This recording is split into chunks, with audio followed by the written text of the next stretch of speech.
Good afternoon, everyone, and welcome to the regular scheduled Tabor Town Council meeting for December 16th, 2024. Ask for an adoption of the agenda, please. Councilor McLean. I need to push my button. Thank you, Mr. Mayor. I move that council adopts the agenda as amended to allow for the opportunity to undertake closed session items with council prior to the action items. All right, thank you. Motion on the table. All in favor? Carried unanimously. Thank you. On to item number 3, public hearings. We have 3 public hearings. Item 3.1, public hearing for land use bylaw amendment 22-2024, redistricting. Just understand that members of the public in attendance who wish to speak against or for the land use bylaw amendment 22-2024 for redistricting will have a 5-minute limit for speaking and must state their full name for the record, and also must state if they are speaking for themselves or on behalf of any group or organization. Mr. Thibault. Mr. Mayor and Council will bring forward Ms. Selena Newberry and Mr. Chris Egan, and they'll help walk us through the public hearing bit. All right, thank you. Ms. Newberry, Mr. Egan. Good afternoon, Mayor and Council. Good afternoon. At our November 25th meeting, we had first reading for this bylaw, so we have arranged for the public hearing portion. Due to the mail strike, we did advertise this in the paper. We posted it online, and I did track down or call everyone on the list. And the ones that I could get a hold of, I emailed. Anybody I couldn't get a hold of, if I had a physical address in town, I did deliver the letter directly to their home. All right, thank you. So just to confirm, have there been any written or oral briefs against the land use bylaw amendment 22-2024? Mr. Mayor and Council, at this time, we have not received any written or oral briefs. All right, very well, thank you. Is anyone present wishing to speak against land use amendment bylaw 22-2024? Anyone present wishing to speak against land use bylaw amendment 22-2024 the second time? And anyone present wishing to speak against land use bylaw amendment 22-2024 for a third and final time? Seeing none, all right. Is there anyone present wishing to speak for the land use bylaw amendment 22-2024? Anyone present wishing to speak for the land use bylaw amendment 22-2024 the second time? And anyone present wishing to speak for land use bylaw 22-2024 redistricting a third and final time? All right, seeing none, so I'm prepared to make that motion to accept that for information. Councilor McLean. Thank you, Mr. Mayor. I move that council accepts for information the input received at this public hearing for land use bylaw amendment 22-2024 for redistricting. Thank you. Motion on the table. All in favor? Carried unanimously. And I hereby close this particular hearing. Thank you. On to item 3.2, related to land use bylaw amendment 24-24 for redistricting. I'll call that public meeting to order. And also advise members of the public in attendance who wish to speak against or for land use bylaw amendment 24-2024 for the redistricting will have a 5-minute time limit for speaking and must state their full name for the record, and also must state if they are speaking for themselves or on behalf of any group or organization. All right, related to that amendment, bylaw 24-2024, Mr. Thibault.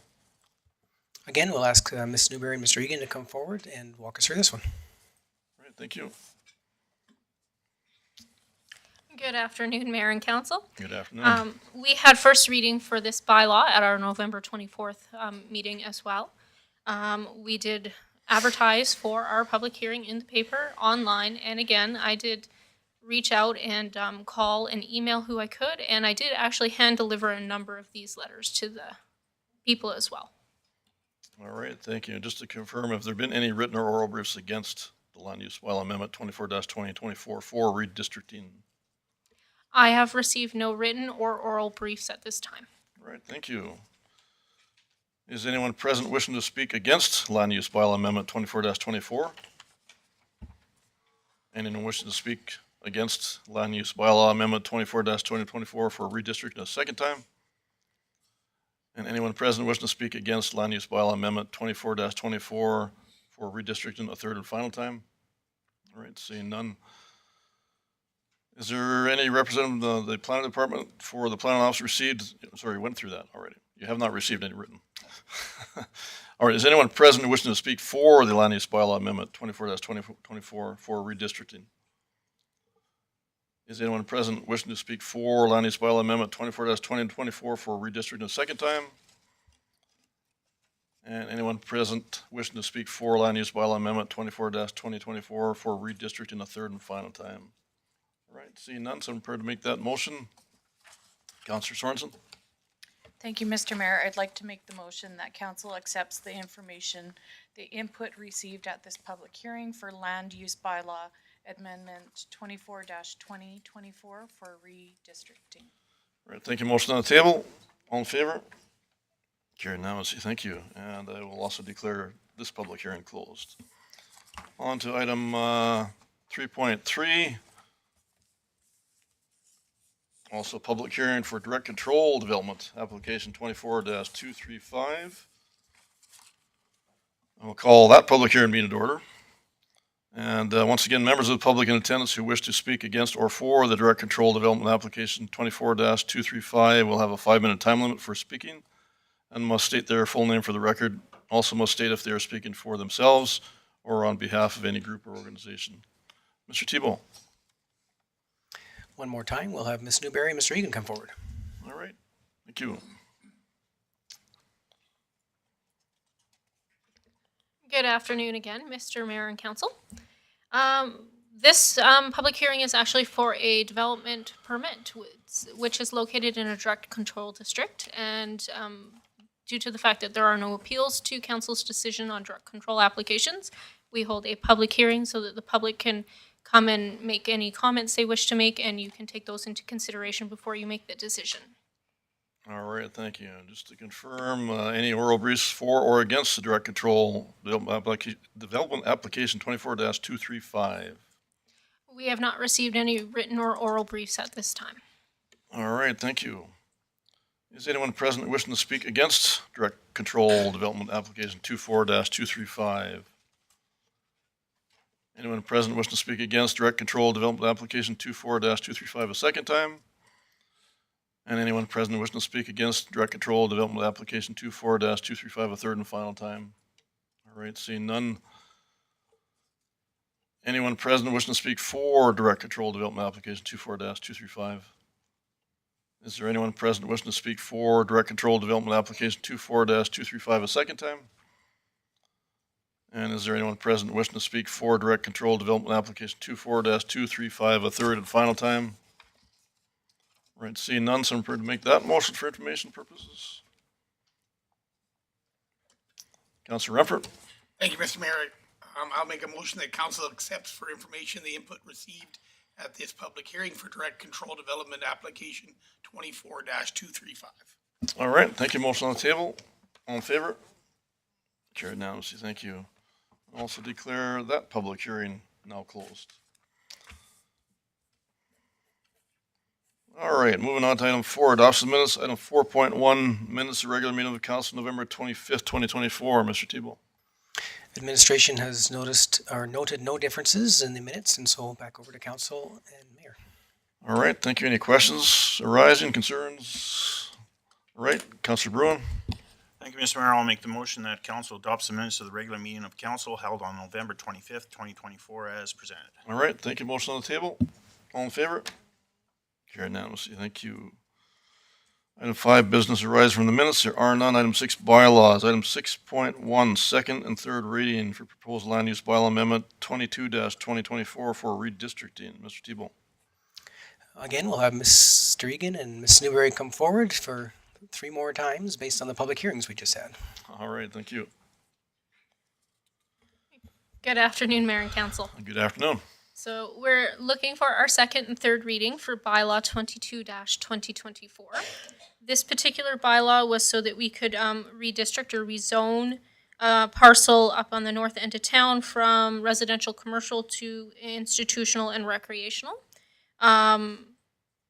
This has come about as a result of a land sale and the need to rezone for them to be able to develop it in the future the way they would like to. All right, thank you. Any questions arising? Right, see none whatsoever. Counselor Sorensen? Thank you, Mr. Mayor. I'd be prepared to make the first motion. Right, thank That you. council gives second reading to bylaw 22-2024 to amend land use bylaw 13-2020 as presented. Right, thank you. Motion on the table. Any further discussion? All in favor? Carried unanimously. Thank you. And the second requirement, Counselor Firth? Thank you, Mr. Mayor. I move that council gives third reading to bylaw 22-2024 to amend land use bylaw 13-2020 as presented. Right, thank you. Motion on the table. Any further discussion? All in favor? Carried unanimously. Thank you. On to item 6.2, second and third reading, proposed bylaw land amendment 24-2024 for redistricting. Mr. Tebow. I'll turn it back over to Selena and Chris. All right, thank you. So, good afternoon, Mayor and Councilors. This particular bylaw, 24-2024, is looking to rezone some property on the northeast corner of town.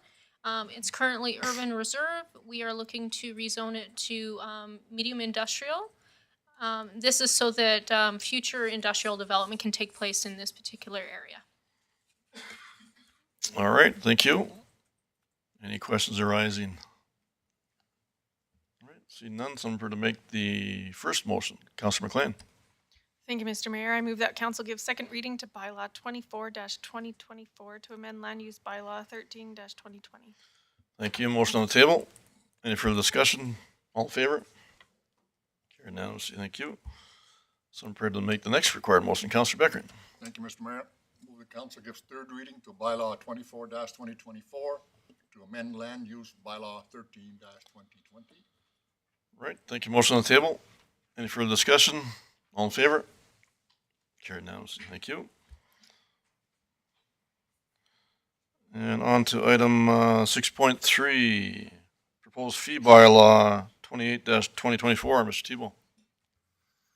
I believe Mr. Orwell will be speaking to this one. If council recalls, we did go through a first reading, a second reading, and then administration was asked to go back and verify some information around the Village of Barnwell water rate. I did send that out to mayor and council. I got some feedback, and everything seemed to be thought to be in order. So I'll have Mr. Orwell come up and walk us through. All right, thank you. Mr. Roa.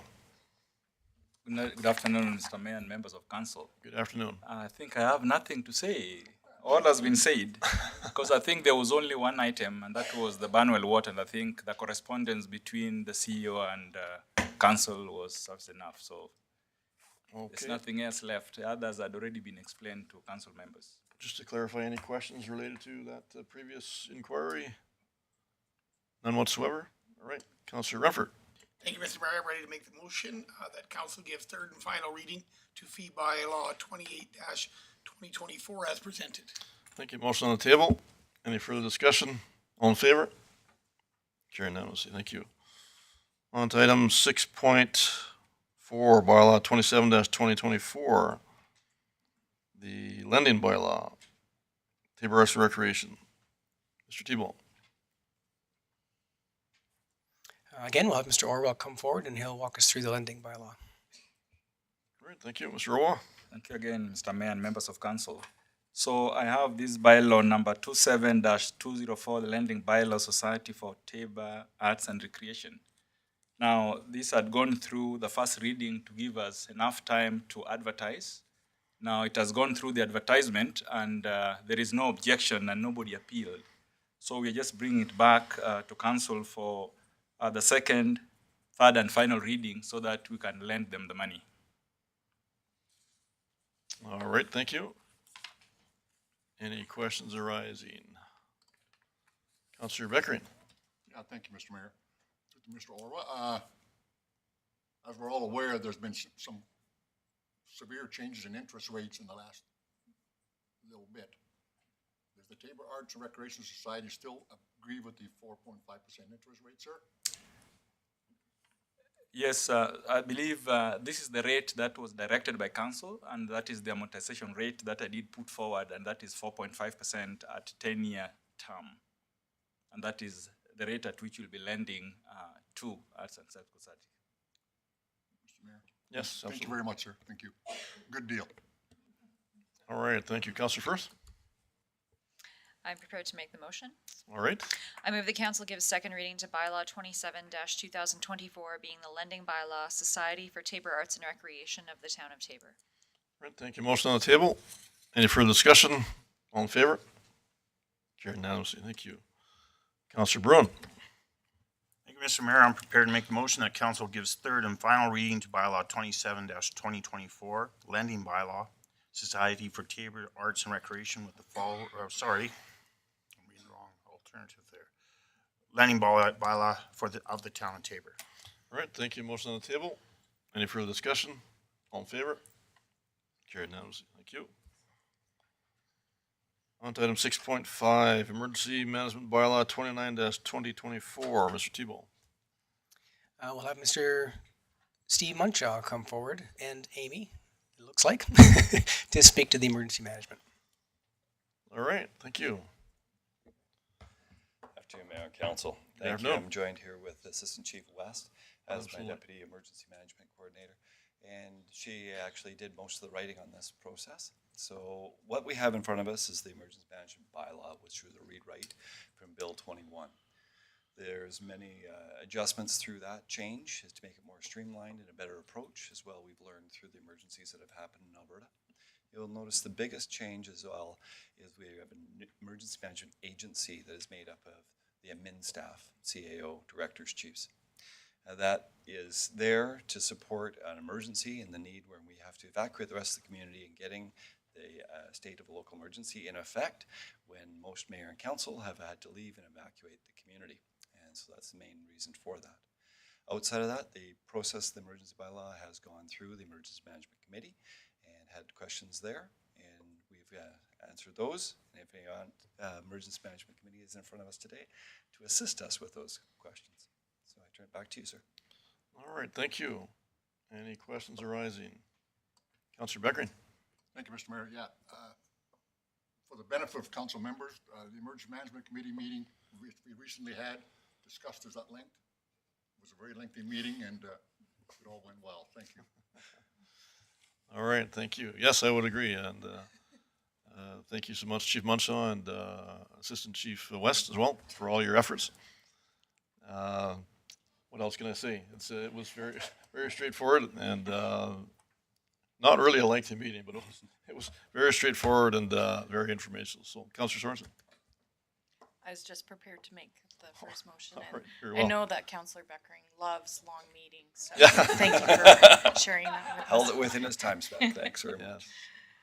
I'd like to make the motion that council gives first reading to Emergency Management Bylaw 29-2024 at this meeting. Thank you. Motion on the table. Any further discussion?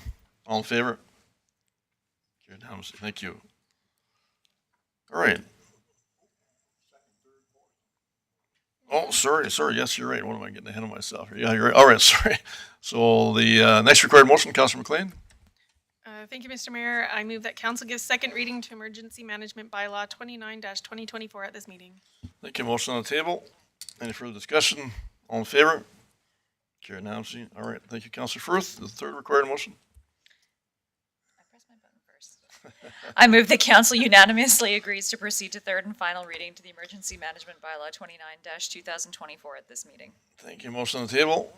Any further discussion? All in favor? Carried unanimously. Thank you. And Councillor Beckering. Thank you, Mr. Mayor. I move that council gives third and final reading to Emergency Management Bylaw 29-2024 at this meeting. All right, thank you. Councilor Bruin, you had a question also? No? All right, thank you. Motion on the table. Any further discussion? All in favor? Carried unanimously. Thank you.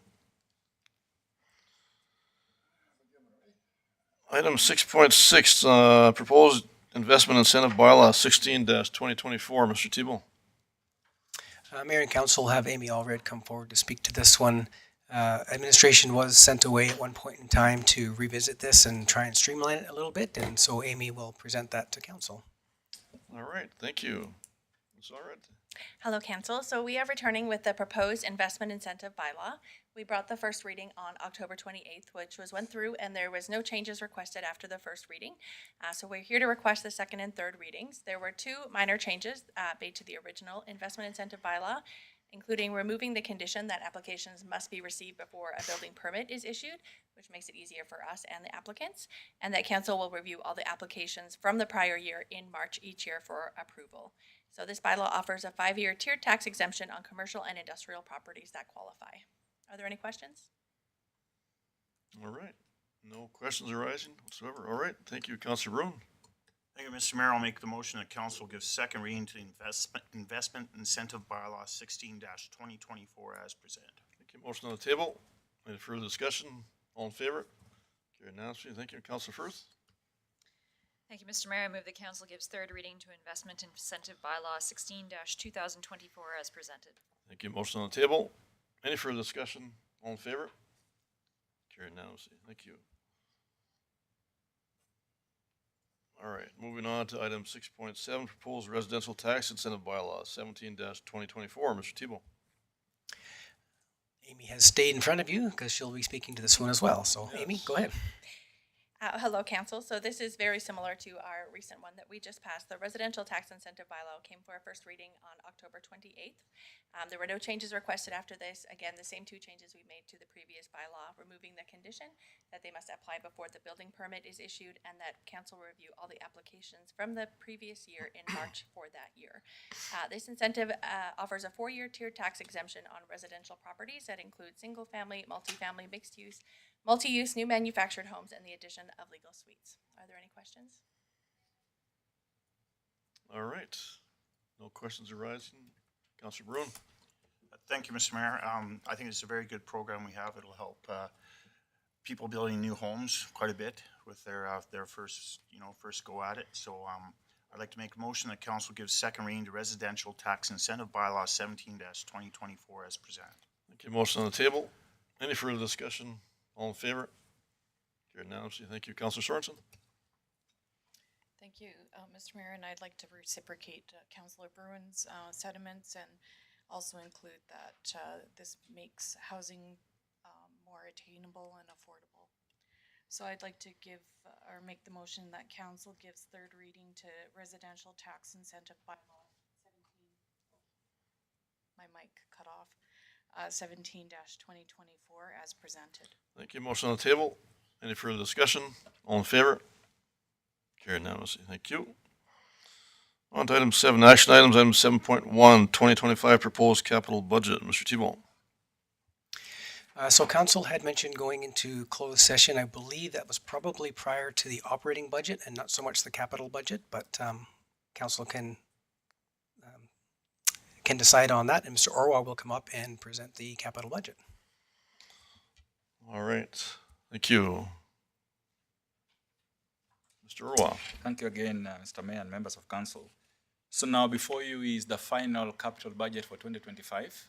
And I think we've cleaned it up a little bit. And I also provided detailed information on the project summary for each and every project, just for council to review one more time.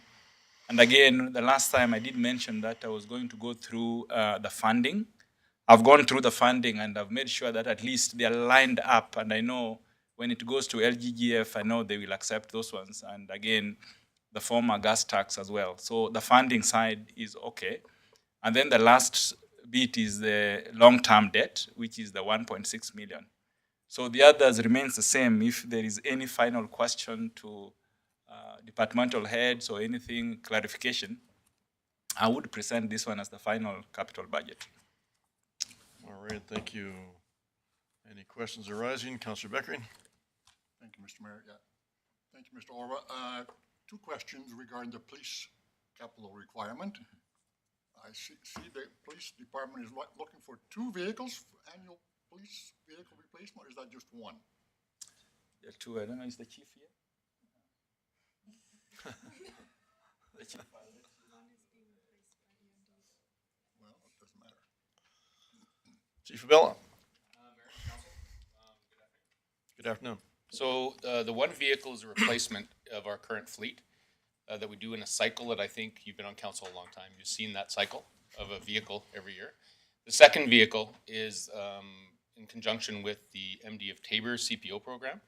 So that is actually being funded by the capital money or the money that's coming from the MD of Tabor that we receive. It's about $173,000 a year. A portion of that we've been attributing to capital item, which is the replacement of their vehicle. So taking on that project required us to increase our fleet. The vehicle that we used for that came over to us and it's past its date. We're replacing it. Mr. Mayor, follow-up? Sure, you bet. Yep. Yeah, so this is a fairly new program, of course, Chief. So you said capital set aside. Have you, can you set any capital aside from that 173,000? So the amortization, I believe, for capital or the transfer to capital funds that comes out of our budget that you see every year. I'm not sure if Mr. Orwa allocates a portion of that, but that would be my suggestion of where that allocation comes from. There's $173,000 worth of revenue. Thank you. Yes, sure, you bet. A new question? Your proposed plan to add on to the building. What's with that? So the building itself, we are out of space in the building. I've toured the commission through the building and several councillors through the building associated to that. And we're in a position now where we have a study that's underway that's been funded. I'm waiting for that report to give the commission and hopefully council a report associated to, like, that's an unbiased review of our needs compared to what me standing in front of you saying that we need A, B, and C. You may be suspect to. I hope you wouldn't, but you may be. So I'm going to get we purchased an architect, an engineering firm. I'm not sure which. You might be able to help more with that, to come and actually do that research for us, and we're waiting for that report. And when that report comes, we'll share it. But I do have an expectation that we're going to need space. The building was meant, when it was built, you will remember, for a 20-year, 20-officer, 20-year lifespan associated to the size of the building. It's hard to believe it, but we're past that now. And with the increased services that we've been requested to perform, such as the CPO dispatching, bringing an IT person into the building, we've just increased in size, and we are out of office space. We've borrowed from within the operations to, put people in closets to work, literally, in interview rooms and in our storage closet as an office. And we're just at a place where we're now out of space.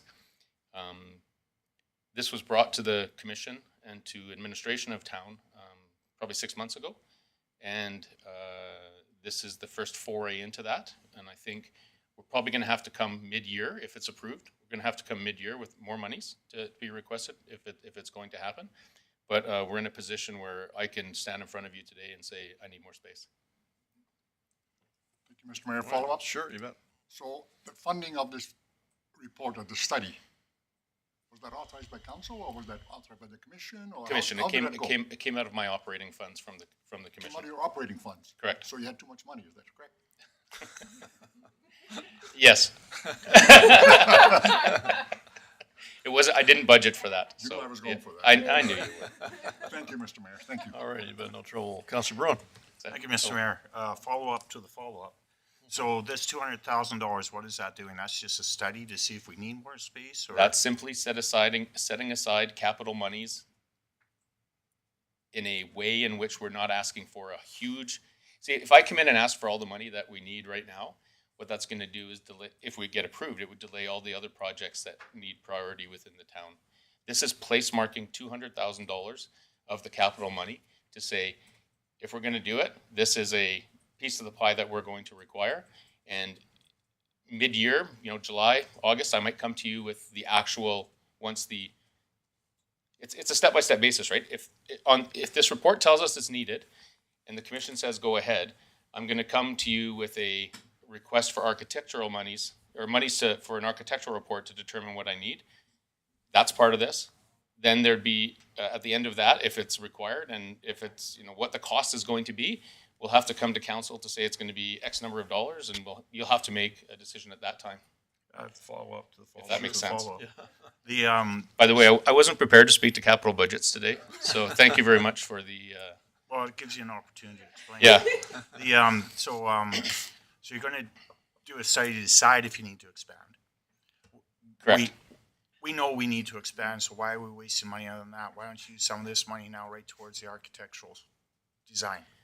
Well, I appreciate your comments on that, and I agree with you. But it's a substantial amount of money, and I think there's some due diligence that needs to be met from my perspective as the chief associated to it. And also, I think there's a piece of trust associated to it. I want that independent review to tell us whether or not this is required. And if it is, I'll be the first to stand up with you again and make that statement. But it's when people drive by the police station, they still think it's, look at that. It's a beautiful facility. It's been well maintained. We've looked after it. It is. It's a great facility. But as those in council and on commission I have walked through that building, as well as the administration, on the inside, we're out of space. Yes, I would agree with you. Multiple occasions to be there. The simulation training system will need its own room.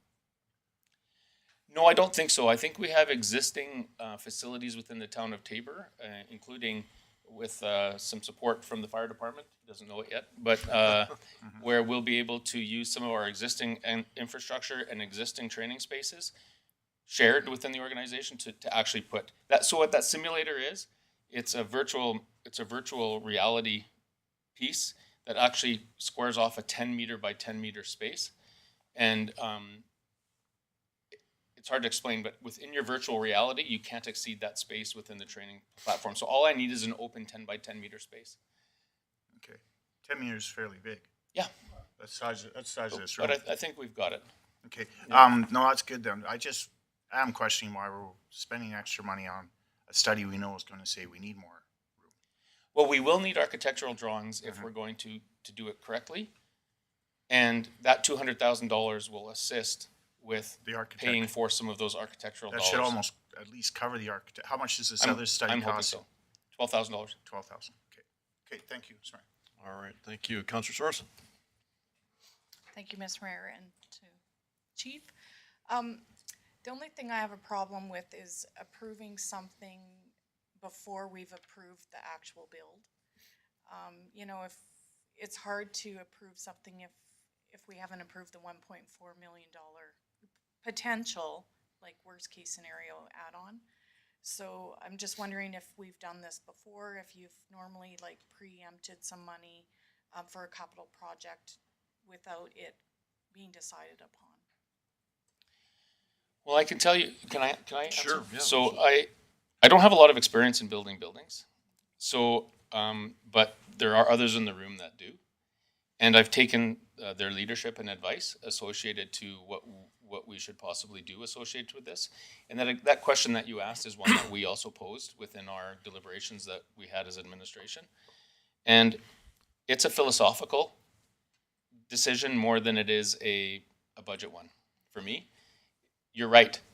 You don't allocate the $200,000 now. I have to come back to you in a month and say, yes, I'm pretty sure they're going to say we need more space. So they're going to come back to us in a month, say we need more space. And in January, I'll come to see you with a request for capital monies. But at that time, if you don't approve the $200,000 and you approve the other projects, then we're going to have to go into capital reserves to get that money rather than fund it now. So it's a bit of a philosophical shell game. I'm okay with either, to be honest with you. I just wanted to, as you know, from my budgeting perspective, I want to be safe and I want to be careful, right? To make sure that we don't spend too much, but at the same time, allocate funds appropriately that we need to spend to get the job done. If I may, Sure, if that's yep. all right. I know you're very thoughtful in your budget, and it's just a question I have in my mind of should we approve something that's still unknown, and I just like to know factual what the numbers are going to be, and so that would just be my only question. Absolutely, I get it. Yeah. All right, thank you. Mr. Thibault? If I could assist Councillor Sorensen on that and the chief, it's not uncommon to put forward money for something like this in anticipation of something happening. We're sort of doing the same thing with the irrigation building safety shower. So if council recalls, we originally came forward with a $175,000 ask. That was our best guess at the time of what we might want to do. we've refined this to a $10,000 request that, if approved, we'll go and do an actual study on something.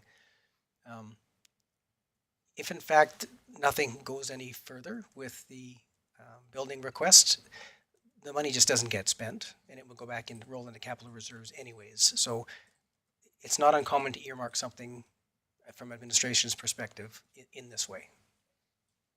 All right, thank you. Councillor Beckering. Yeah, thank you, Mr. Mayor. I was going to say exactly what Mr. Tebow just said, so I won't say it. Because it's a study, that's all it is, and if it costs $12,000 or whatever it might cost or not, it's money well spent, I believe. Thank you. All right, that seems to be pretty reasonable for the actual scope of the potential project, right? I believe so, yeah. Okay, thank you. Any other questions arising? All right, thank you, Chief. Thank you.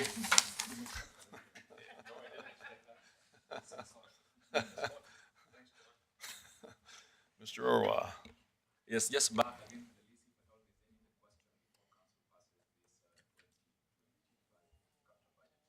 All right, thank you, Councillor McLean. Thank you, Mr. Mayor. I just had a question about the asphalt milling and overlay versus the sidewalk replacement. Have they always been the same amount, like year after year? Or do we, and I'm just putting this question out there, do we want to increase our asphalt milling and overlay portion because our roads are not in great condition?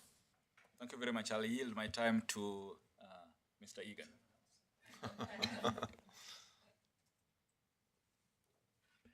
Thank you very much. What the town has done in past practice is every other year, a capital allocation is made for this kind of work, which addresses both asphalt roads and then flat works, concrete works like sidewalks and curbs and gutters, things like that. This is actually an off year where we typically wouldn't have an ask in the capital. We would simply do repairs and patching, which we do out of our operating budget. So these two figures actually represent an increase in capital expenditure in the off year, so to speak, of these two amounts. So they're not based on, we have a prioritized capital assessment based on condition assessments of what we'll do with this money. Normally we would bring forward a capital plan that's based on a balance of both historical spending and then what we could accomplish. In this case, we've just put these two numbers in. So it's a budget request in capital, and then Public Works will take our hierarchy, and as we do our reviews in the spring, we'll create two tenders like we normally do, and do the next highest priority sets of work in both these two different types of areas. All right, thank you, Mr. Tebow. And again, just to supplement that a little bit, the $250,000 being put aside, that was a normal amount on the every second year that we would do. I believe last year we made it $300,000 per. That was an increase because of the same type of request, and so administration thought, yes, we're seeing the same thing that you're seeing. We're getting a lot of comments around that type of work. So this was $250,000 for each of them, which is $50,000 less than last year, but was normal. But this is happening in the off year, so it's entirely added this year. All right, thank you, Councillor Sorensen. Thank you, Mr. Mayor. And again, so we normally spend $250,000 on sidewalks also every other year. Mr. Tebow. Yes, we do. Again, last year was $300,000 for this piece and $300,000 for the asphalt. Each of them, yeah, just last year. But prior to that, it was $250,000 for each one of those items every second year.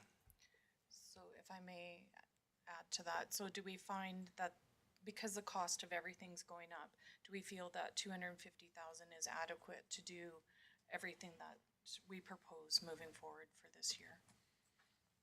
All right, thank you, Mr. Tebow. Sorry, Chris, I'll keep speaking if you're okay. It's actually administration's plan to change the program to be annual instead of every second year. So we plan on bringing this forward every year.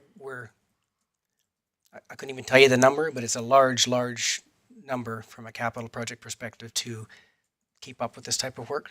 And so if we continue doing a biannual program, we're going to continue to fall further and further behind. So this was our attempt to try and alleviate some of the pain, and you'll see it come forward every year. All right, thank you. Counselor Beckering. Yeah, thank you, Mr. Mayor. I'm somewhat confused. It appears to me that we've always had an annual sidewalk repair number, not biannual, annual, every year. Always have had that. But you say it's biannual? How long has that been in effect? About as long as you've been on council. No, I beg to differ, sir. Certainly longer than I've been here, so 3-4 years. We do repairs every year. There's a budget item for that, right? But that budget comes out of the operating, Operational our, budget, yeah. our regular operating amounts. And so you'll see us doing mostly repairing of troubled spots, sort of spot repairs, but we don't do the wholesale pieces of asphalt or sidewalk concrete work that you saw us do, for example, last year, where we'll do all of we did 2 sections of sidewalk downtown, which were substantial, like half a block each kind of thing. As a follow-up, Mr. Mayor, if I may. Sure. And the reason I mention it because I want to give some comfort to my fellow councilors that we do have an annual sidewalk repair under the operational budget, right? That's And that's correct. about $300,000 also, is it not? It's variable because it's driven by condition assessments and complaints. And so some years when we don't receive a lot of complaints and we don't discover, because we do the condition assessments annually with our engineering technologist goes out and we update that information. Just as an aside, one of the standing item requests that Councillor Sorensen put forward, we have information that we're going to bring at the first of the year after we're through this budget.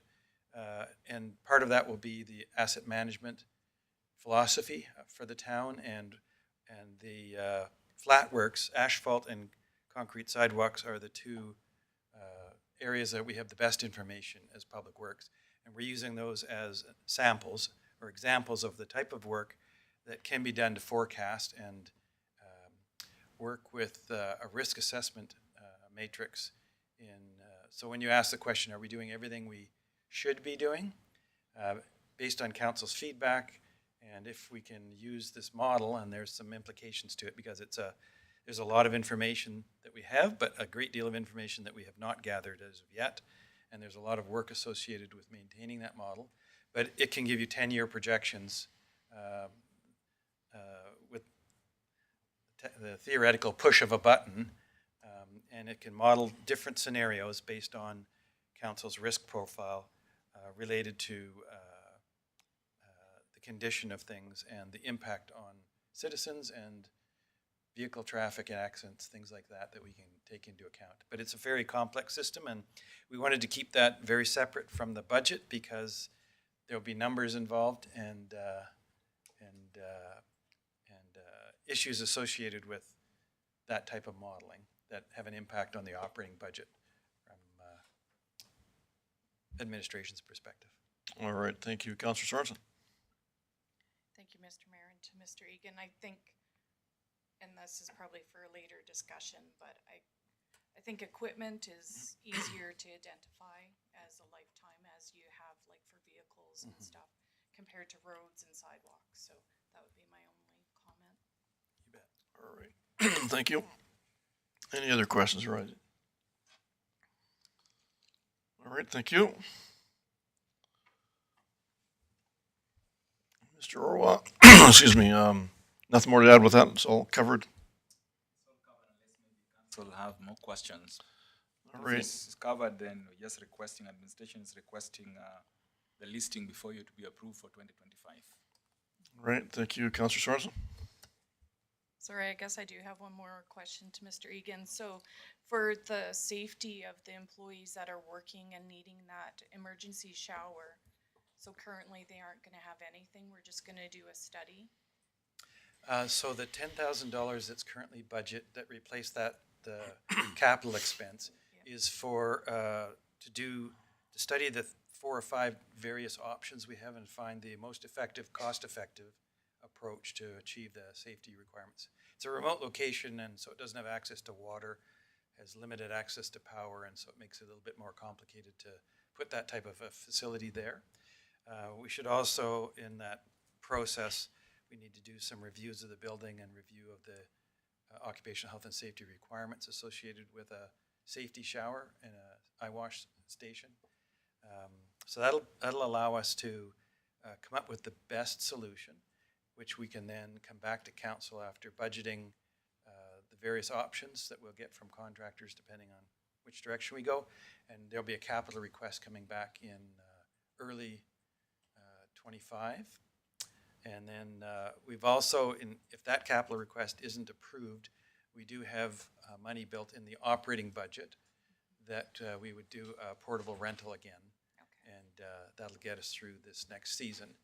If we approve and can get the item constructed, then we won't use the operating budget money set aside for that. So we think we've got ourselves covered from a safety perspective. From both sides, yeah. Like there's, obviously I have a background in oil and gas, so there's remote locations everywhere. So You bet. there's probably a lot of good information out there for you There too. is, yeah. So thank you for that. All right. No other questions arising? Right, no requirement to move into closed session for this particular project, right? Someone prepared to make that required motion? Counselor Firth? Thank you, Mr. Mayor. I move that council approves the 2025 capital budget as presented. Thank you. Motion on the table. Any further discussion? All in favor? Carried unanimously. Thank you. All right, on to item 7.2, 2025 proposed operating budget. Mr. Thibault. Again, we'll have Mr. Orwa come forward and start the explanation on the operating budget portion. All right, thank you, Mr. Roy. Thank you very much, Mr. Mayor and members of council. Now, before you is the 2025 proposed operating budget. There are a lot of moving parts there that we'll start with, then we'll just go down the list. Now, of course, if you look at it, just take me to the one page.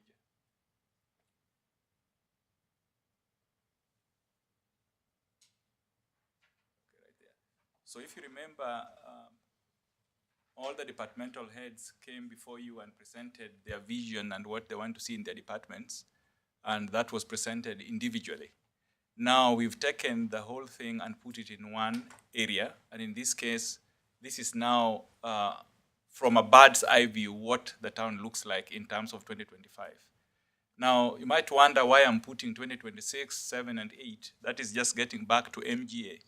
And according to MGA, we have to balance the current year budget and then project the next 3 years. And that's just a way of telling council, in the future, these are the deficits that are ahead of you, so we need to start strategizing how to mitigate some of those areas.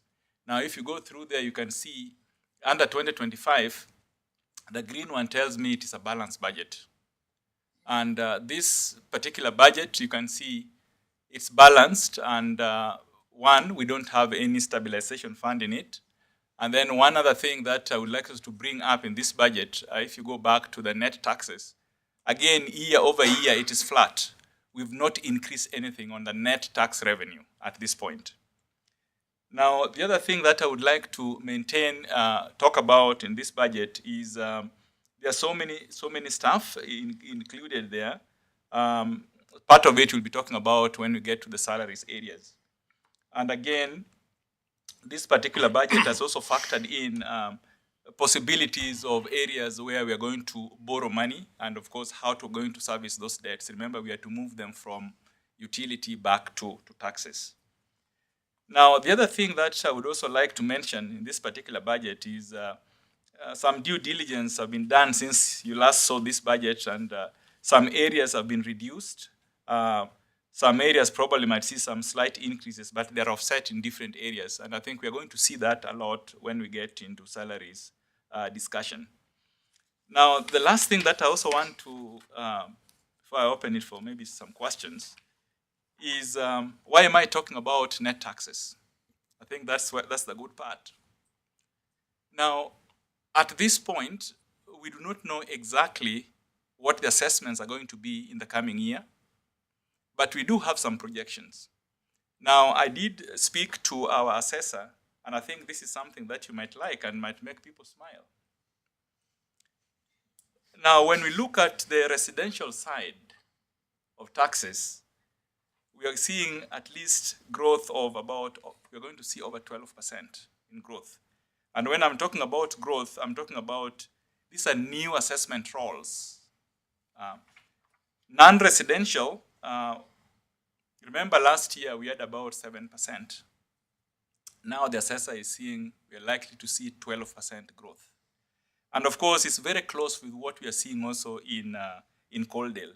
The only difference is that in Coaldale, the residential side has at least gone down a little bit, but the non-residential is comparable to Tabor. So when we get to the non-residential, the projection there is also very good. We are seeing almost 17% increase. And of course, the other good news is downtown core is going to see, significant increase in sales as well. So the market is hot out there. Now, what does that do to us? That's where the taxes come in.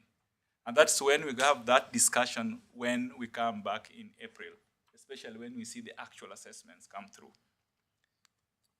Now, majority on this budget, I think probably we'll be discussing when we get into the salaries, because that is where we are seeing some substantial increases. Maybe just leave it at that point, close to something. Councillor McLean? Thank you, Mr. Mayor. I just had a couple of questions on the revenue side.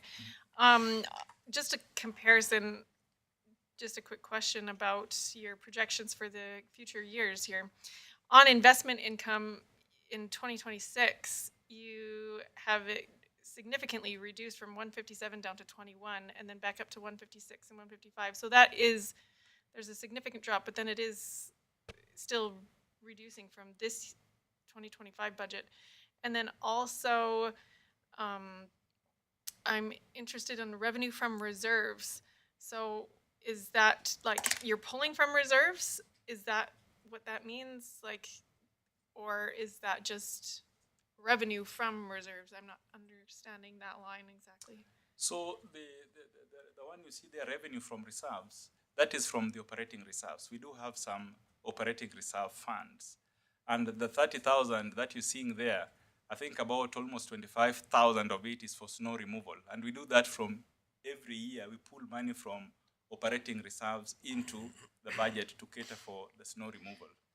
And that is something that we look at here every year, but we've maintained that particular area. Now, if you look at the previous years, that particular area, like last year, was about 785,000. What that meant was we pulled money in for the stabilization fund to stabilize our budget.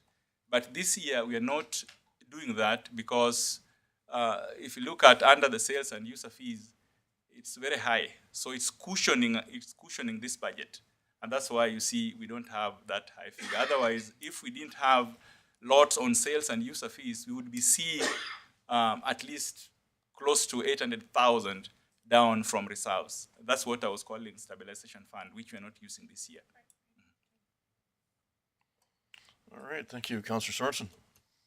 Thank you, Mr. Mayor. And to Mr. Orwa, the fines revenue, isn't that going to be changed drastically with the mandate through the province to get rid of certain, the cameras and stuff, photo radar and stuff? I think the photo radar revenue has been removed from this budget. We've taken it out totally. So the previous one that you saw, it was there, but we've taken it out and we've taken the corresponding expenses as well. So it is not factored in this budget. The fines that you see there are something different, different from the photo radar. All right, thank you. Any other questions arising? Right, Mr. Orwa, anything else to add with that? Councillor Beckering? Yeah, thank you, Mr. Mayor. Thank you, Mr. Orr, for the presentation on the interim budget. That's exactly what it is, an interim budget.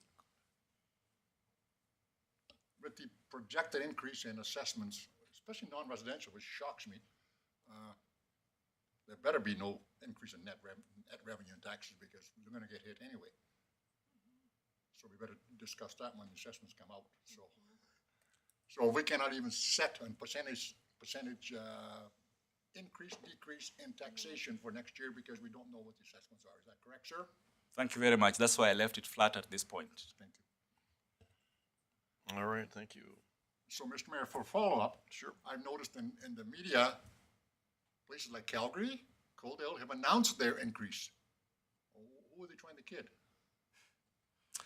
It's very difficult. I know they have announced it because the only thing that can be announced right now is the net taxes, whereby either they're increasing their net revenue at this point, but not the mill rate. So I'm not very sure exactly what's out there, but I've also seen those numbers. Coaldale, I think, is about what, 2-3%? 2.85%. Yeah.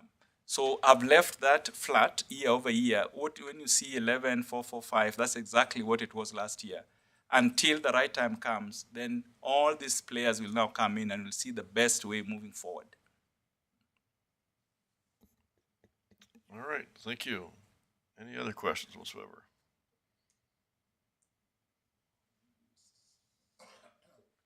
Councillor Beckering?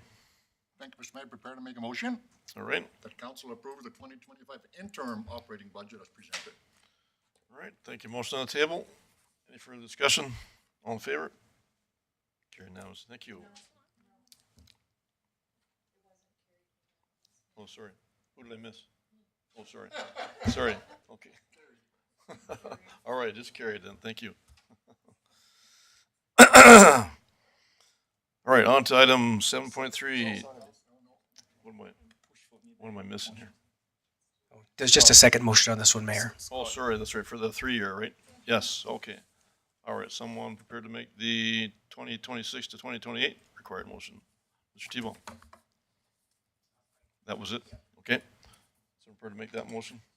Councilor Renfro?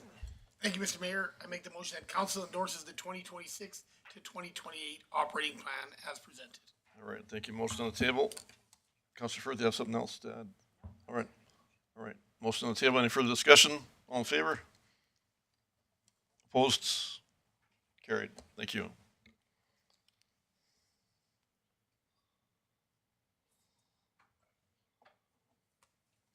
All right, on to item 7.3, NRED grant application. Mr. Tebow. Again, we'll get Ms. Amy Allred to come forward and explain what's going on here with the grant application. Right, thank you. Ms. Allred. Hello, Council. So in partnership with the MD of Tabor, we are applying for the Northern Regional Economic Development Program grant, also known as the NRED grant for short. The proposed project is to promote the region on a global scale with a targeted investment attraction marketing campaign, which includes digital marketing, funneling of leads through the JEDC, hosting site selection visits, creating marketing materials for investors, and community promotion. In addition to this grant, we've also applied for the Can Export grant, which will offset the municipal portion required. So we're currently requesting $8,750 to commit to this grant, contingent, of course, on the MD approving their proposal as well, which of course their council is going to see it tomorrow. Should we receive the Can Export grant as well, the municipal cost will be lowered, so that will lower that $8,750. So once we hear from both grants, we can return to council and let you know what the final amount for council would be for consideration, and then you could decide at that point if you'd like to proceed, depending which grant that we get. All right, thank you. Councilor Bruin. Thank you, Mr. Mayor. I'm prepared to make a motion that council approves the funding for the Northern and Regional Economic Development Program grant contribution for up to $88,750 to come from the operating reserves, contingent on additional funding from the Can Export grant. All right, thank you. Councilor Becker had a question also? Yeah, thank you, Mr. Mayor. If Amy could come forward once more, please.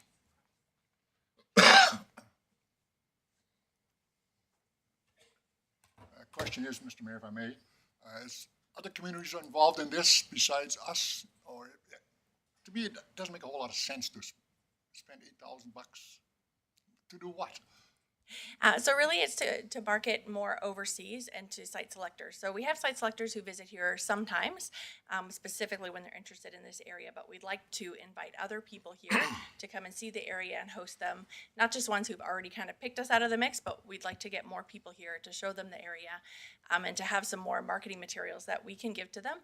It does also include marketing materials in a couple of different languages, which would also be beneficial as well. All right, thank you. Okay, thank you. We do have a motion on the table. Any further discussion? All in favor? Carried unanimously. Thank you. Right, on to item 7.4, extension for subdivision TT 23-0-001. Mr. Tebow. I'll call upon Ms. Selena Newberry and Mr. Egan to come forward and walk us through this one. All right, thank you.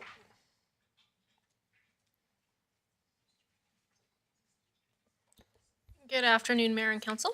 Good afternoon. So before you have a request for an extension for a subdivision. This was originally approved on July 17th of 2023. Conditional improvements are approved for a 1-year period. As it has been longer than that 1-year period and they have not made it to the endorsement phase, we do require a extension. If an extension is granted, then they can move on to the endorsement phase. We can endorse, and then they can send it to land titles to be registered at that time. All right, thank you. Councillor Beckering? Thank you, Mr. Mayor. Is this an unusual request in your view? Mr. Mayor, through to Mr. Beckering. No, it's common for subdivisions. Some things happen on occasion where it'll slow down. They can take, some of them can happen in a few months, some of them can be a few years. With this particular case, there were some extenuating circumstances for the landowner that kind of led them not to be able to complete everything in a timely manner. This isn't the first extension I've brought forward for subdivision since I've worked at the town, so they do happen. All right, thank you. Councillor Sorensen? Thank you, Mr. Mayor. And my understanding is they could just reapply. And so basically, they're just skipping the administration fee if we approve this. Is that correct? Correct, yes. I'd be prepared to make a motion. All right, very Mr. well. Mayor, that council approves the extension of subdivision TT 23-0-001 for a 1-year period from December 16th, 2024. All right, thank you. Motion on the table. Any further discussion? All in favor? Carried unanimously. Thank you. On to item 7.5, DP 24-235, 5508 46th Avenue billboard sign. Mr. Tebow. So we'll have the same two sitting in front of you. This is a direct control, so obviously has to come to council for approval. All right, thank you. Okay, Mr. Mayor and Council. Before you have an application for a billboard sign. So traditionally, these types of signs we would call a freestanding sign, but because this property will have signage for the adjacent property on this sign as well, the proper terminology and use in our land use bylaw is a billboard sign. So this will be the only sign of this type for the two properties. It'll be one sign located on this property, and so it's like, I'm trying to think, the sign's out by Walmart, the development there where you see all the different businesses on, that's what this sign will be. All right, thank you. Any questions arising? Councillor Sorensen? Thank you, Mr. Mayor. It's just hard for me to visualize. So is it going to be like 20 feet up in the air, or is it going to be on the ground?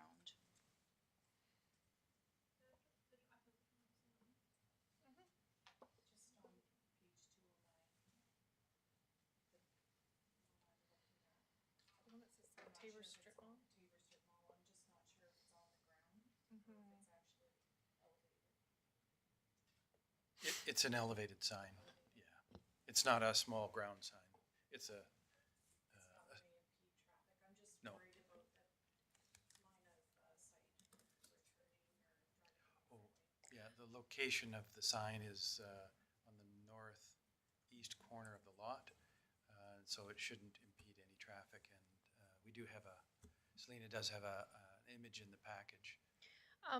And we are required, we do send this to Alberta Transportation as well, and they get to say, they, most of the impeding would kind of be at that corner, so, and this sign is about 20 feet in height from the ground to the top of the sign, and then it is about 8.5 feet wide, so. Okay, do they comment at all, Ms. Newberry, as far as the transportation or? Alberta Transportation had no comments. They did. My standard one that I get back from them, it's within on the property. It is right up against the property line, so you'll notice one of the conditions does state that the sign has to be entirely located on the property. But we did reduce the setback. So. Okay, all right. Any other questions? Right. Someone prepared to make the required motion. Councillor Firth. Thank you, Mr. Mayor. I move that council approves development permit DP 24-235 for a Class D sign billboard located in an approved shopping center at 5508 46th Avenue, lots 23, block 21, plan 1410557, with the following 18 conditions as listed. Right, thank you. Motion on the table. Any further discussion? All in favor? Carried now. Thank you. On to item 7.6, information for council. Mr. Tebow.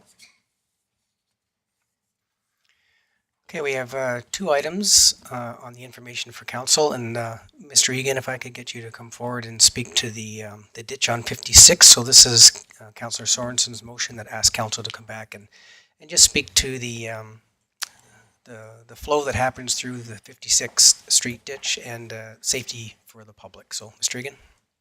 Yes, there were two questions. One was related to flooding and one was related to safety, particularly in the flooding circumstances. We're fortunate we just had our stormwater management plan returned to us from our consultants, which we renew every so often, and so I've included their specific comments related to this particular area in that stormwater retention pond. This pond is fed mostly through that ditch. There's a little bit of local feeding that it comes into the pond, but the main source, that ditch collects water from the south and transfers it north to that stormwater pond where it goes under 64th Street to the 64th Avenue, thank you, to the stormwater retention pond on the north side of that road. So those two are linked together. We have had floods in the past 10 years that filled that pond up. During the public consultation phase, there was one of the proponents suggested that the pond was super deep, like 10 meters deep. It's only, at maximum flood, it's 2.4 meters. So 6 to 7 feet in one spot. Most of the time, as you drive by, unless it's in extremely high level floodwater conditions where we're getting a 1 to 50 or 1 to 100 year storm, that pond is typically not full. But the use of ditches is very, on the safety issue, the use of ditches to hold and convey water and used to slow down the transfer of water so that our system is not overwhelmed is very common. Coaldale is our closest sort of sister town that uses the same type of approach. In certain areas, in larger centers where you've got very large industrial areas, a lot of pavement, where there's a lot of runoff, sometimes those areas will use a combination of ditches and then large underwater conveyance systems because they're taking the water a long way to get it out of town and get it into either an appropriate body of water where they can store it or put it into a river or such, those kind of activities. So all of our water in that area drains to north. We do have a lift station that pumps directly to the river, and so that's what we use to reduce the water in only major events. Most of the time, like this past year, for example, we received a reasonable amount of rain, and that we didn't pump at all.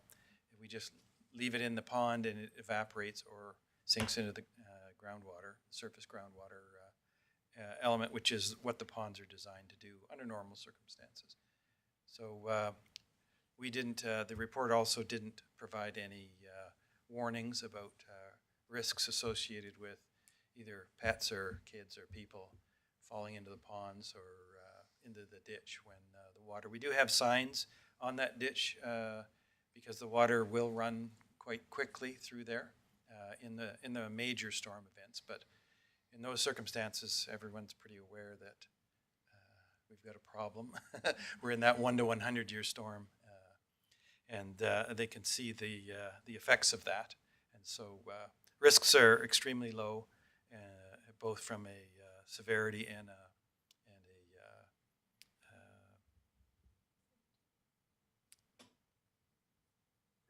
frequency, that's the word I was looking for. Brain lapse there, which are the two normal components to assess risk. So we're low and low in that particular. So we wouldn't be bringing forward any recommendations as far as fencing or putting that water into a pipe, for example. We've got other areas that are higher priority in the stormwater management planning area that our consultants are indicated we should spend money, mostly along 50th, where we convey water to the west and out that way. And most of those are related, that risk is related to stormwater, the damage from flooding and stormwater related items. All right, thank you. Councillor Sorensen? Thank you, Mr. Mayor, and to Mr. Egan. It's very coincidental that this report was just recently done, and I think, there was some residents that shared their concerns, and hopefully this can reassure them that it's safe and we're following all the safe practices of moving our stormwater from point A to point B and so forth. So thank you for the information. You're welcome. All right, thank you. Any other questions arising? Okay, thank you. No motion required. Moving on to item 7.7.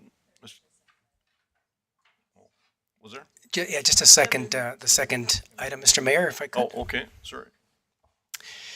So the second item in the information to council was regarding the public hearings portion. Administration spoke to it a little bit last time, and if council recalls, there was a Bill 20 that came out that made it so that we are mandated to have video availability or some kind of remote availability to come in. So that is going to form part of the updated procedural bylaw that you'll see come in January. However, there's been some other I guess investigating, I'll call it, or looking to our neighbors to see what else might be best practice going forward. And I'll hand that over to Ms. Brennan to speak to that. All right, thank you, Ms. Brennan. I'm going to muddle my way through this, so bear with me, because I know Brittany's going to be watching and she'll not be pleased if I don't get this right. So ultimately, council has three options. We are planning on bringing the procedural bylaw back in January. After discussions with our fellow municipalities, it was found that we're in line with what they're doing. Most of them start their meetings in the afternoon, things like that. So they continue with their public hearings at the start of the meeting as we have traditionally done. There are a few outlying municipalities that do start their meetings quite late, 5 o'clock, like council used to back in the day, 7 o'clock, things like that. So that's not an issue for them. In that case, the public is able to attend after hours. So administration is not concerned, given that we're going to allow for Zoom interaction soon, that the public would be disenfranchised from taking part in public hearings. But ultimately, council does have three options. So you can keep it the same as it is, knowing that in future we're going to be having online interaction. You could keep the public hearings the same at the start of the meetings, but if you still want to discuss those items as part of the regular agenda as an action item, every single council meeting that has a public hearing, you would then have to amend the agenda every single time, which causes kind of a process issue. The other thing that you could do is you could have it so public hearings are at a later time in the meeting, but what then administration would recommend that you do is that all public hearing agenda items where you make the decision would have to come to a subsequent council meeting, which would then send timelines back to however many weeks for planning. So those are the three options available to council. We wanted to let you know. But administration's recommendation, based on what our neighbors are doing, is to stay the course and advertise for those online options for the public coming in the new year. All right, thank you for that information. Any questions arising? All right, Councillor Firth.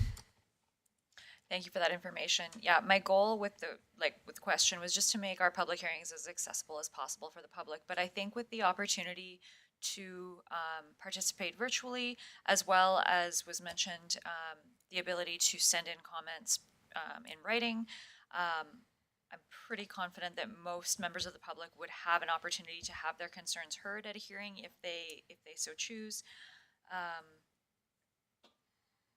Although I know it can cause an issue with timelines, but I know in some circumstances when we have a public hearing and then we have the agenda item come up that same day, that sometimes it feels rushed. You don't have an opportunity for that information from the public hearing to sink in or to really think about it before you're making a decision.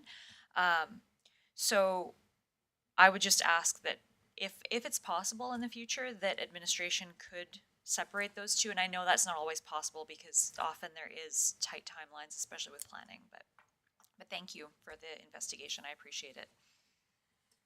All right, thank you, Mr. Tebow. I just wanted to point out that, of course, there's no action required on this particular thing because it's information, but when the procedural bylaw does come forward, we can certainly have some more discussion around those timelines. All right, thank you. Okay, let's get that covered. No motion required. Back to item 7.7, department reports. I'll go through these individually. If you have any questions, please advise as well. First off is the Economic Development Report. CAO report. Engineering and Public Works reports. Treatment Facilities report. Planning Department report. Facility Management report. Finance Department report. Councilor McLean? Sorry, I missed it. The facilities management, did you already Okay, say that one? I did, yeah. You go Sorry. ahead, I just had a question about the reopening of the Lagoon Solar Project, how the SCADA team identified a deficiency in the remote control of the system during final commissioning. So then I was just wondering, like, is it going to be completed or are we still not, like, is that deficiency, has it been fixed and whatever else? I was just curious about that project. Yeah, I know nothing, so Mr. Egan, if you know something. I don't have a specific answer. It's a controls deficiency. And so the solar farm is working and generating electricity. This is a remote control connection that allows us to, if there is an alarm in the computer system, we can see it and perhaps rectify it at the point. So that system is not fully functional. So it's not a problem with the actual physical place. It's just a controls thing. And so while it is under warranty, that means we can treat it as a deficiency and the contractors will repair it and get it operating. Something like this, these things normally come up with these control systems because they're computers and they require ongoing upgrades and maintenance and all that kind of good stuff that typical computers do. So, yeah, but I can find an exact date for you if you'd like. All right, thank you. Councilor Sorensen? Mr. Egan, I see that there's vandalism in the arena, so is it just kind of a one-off, or is there something that we should be concerned or aware of? Oh, we have all three. So, yeah. Yeah, well. So facilities looks after, just why I'm bringing Brian up, facilities looks after the building envelope system, and so it would have been reported there, but Brian would have much better knowledge about the day-to-day operations and impact of that in the building. Yes, Councilor Sorensen, we had a few cases in the last month, 3 particular cases of vandalism. People have been getting on the roof, so they've been doing vandalism from on top of our roof. So facilities is looking into some mitigation to prevent them from getting on the roof to cause the problems. A piece of glass, a window was broken most recently by throwing rocks off the roof. So facilities is taking care of it, and we're working with police to work on that. All right, thank you. All right, once again, next is Finance Department reports, Recreation report, Fire Department report, Administrative Service reports, and HR Department reports. No other questions? All right. Moving on to item 7.8, Mayor and Council reports. Councilor Sorensen?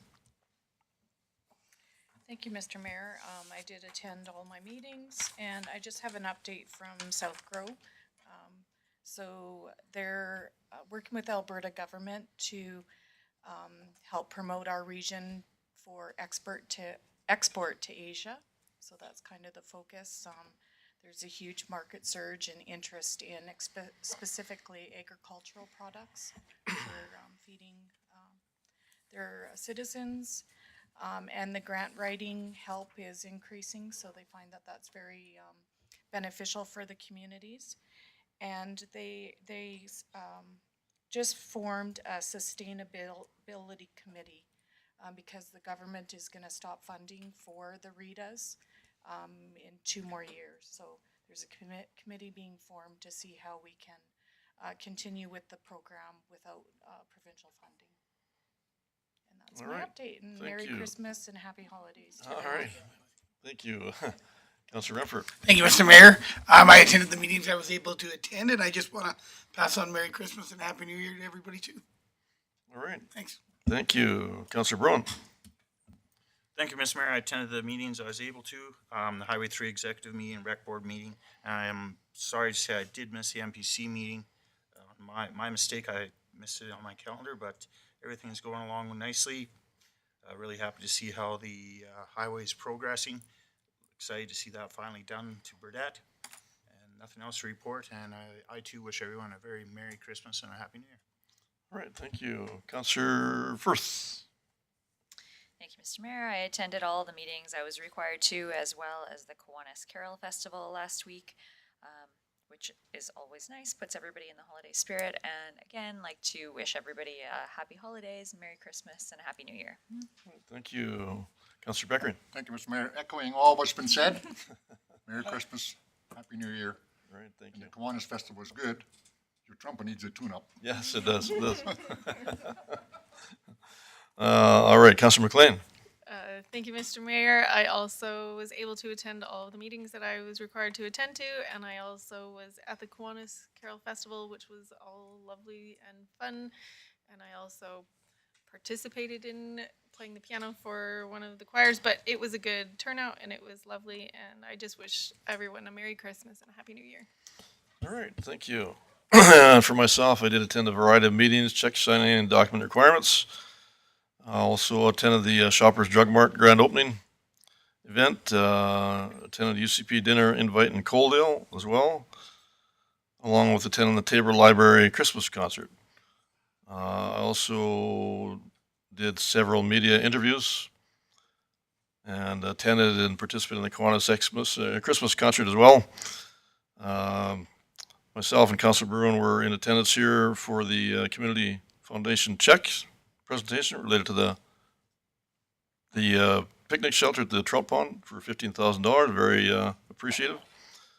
I attended the Calvary Church Christmas concert as well. I attended the Tabor Public Library drumming participation event, as well as the Tabor Public Library Seniors Personal Safety event. And I also attended Parkside Manor's Seniors Christmas annual dinner event. And that would be my report. Any questions with any of the reports whatsoever? I also would wish everybody a very Merry Christmas and Happy New Year. Thank you. All right, moving on to item 7.9, standing item council requests. Mr. Thibault. Okay, so Resolution 266, 2024, Councillor Sorensen, we touched a little bit on that tonight. Again, we're waiting for this budget cycle to be complete because we have other numbers that are going to follow along with this, and so we can expect to see that in the new year. Mayor Prokop, 295, still under investigation, the possibility of town looking at the asphalt and concrete replacement. That'll again come in the new year. Resolution 370, Councillor Firth, we've sort of updated as far as we can on both of the topics at this point in time, and again, we'll come back with the procedural bylaw at our first January meeting, January 13th, I believe. Item 371 was completed last time for the Whistletown bylaw discussion. Resolution 372, we provided that information tonight, and so that should be completed for the next round. I'll hand it back over to council if there's anything further to bring to our attention. All right, thank you. And are there any new standing item council requests? All right, seeing none. That's unusual. All right, yeah. All right, thank you. So, we are, on to delegation next is, we're slated for 5 o'clock, but I think we're safe to say to go ahead just a few minutes early as they are here. So, item 8, delegation, item 8.1, delegation from, Tabor Communities in Bloom. Mr. Tebow. So I'm guessing, Wendy, are you here for that? Or no, not here for that? So I don't know. Oh, Communities in Bloom sitting over there. I didn't see. Yes. So you could come forward, please.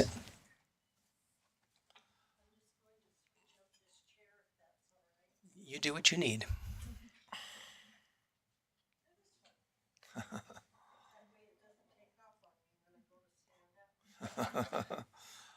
All right.